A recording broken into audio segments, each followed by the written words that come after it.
मी माळेगाव सहकारी साखर कारखाना रणधुमाळी ब वर्गातून अजित पवारांचं पॅनल विजयी झाले। माळेगाव साखर कारखान्यासाठी मतमोजणी सुरू झालेली आहे। कारखान्याच्या निवडणुकीसाठी 88.48% मतदान।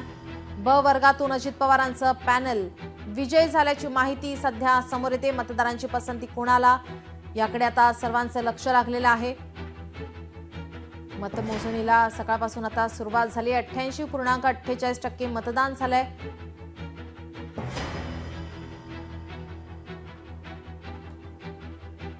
ब वर्गातून अजित पवारांचं पॅनेल विजयी झाल्याची माहिती सध्या समोर येते। माळेगाव सहकारी साखर कारखाना यासाठी मतमोजणीला आता सुरुवात झालेली आहे। या निवडणुकीसाठी 88.48% मतदान झालेलं आहे। मतदारांनी कोणाला पसंती दिली याच्याकडे आता सर्वांचं लक्ष आहे। मात्र ब वर्गातून आपण पाहिलं तर अजित पवारांचं पॅनेल विजयी झाल्याची सध्या माहिती समोर येत आहे। एकूण 2 फेऱ्यांमध्ये ही मतमोजणी पार पडणार। एकूण 34 टेबलवर मतमोजणी सुरू आहे। प्रत्येक टेबलवर 4 कर्मचाऱ्यांची नियुक्ती करण्यात आलेली आहे। आपले प्रतिनिधी अमोल धर्माधिकारी आपल्यासोबत जोडलेले आहेत। अमोल, आपण पाहतोय ब वर्गातून अजित पवारांचं पॅनल विजयी झालंय।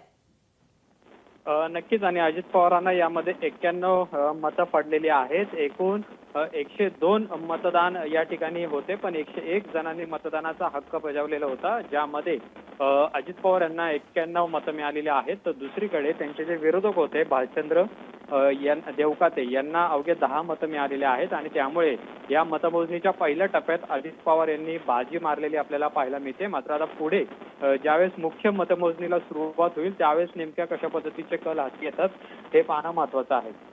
जी नक्कीच, धन्यवाद आपण दिलेल्या सविस्तर माहितीसाठी। लोकशाही मराठी ऐका, पहा, जागरूक रहा।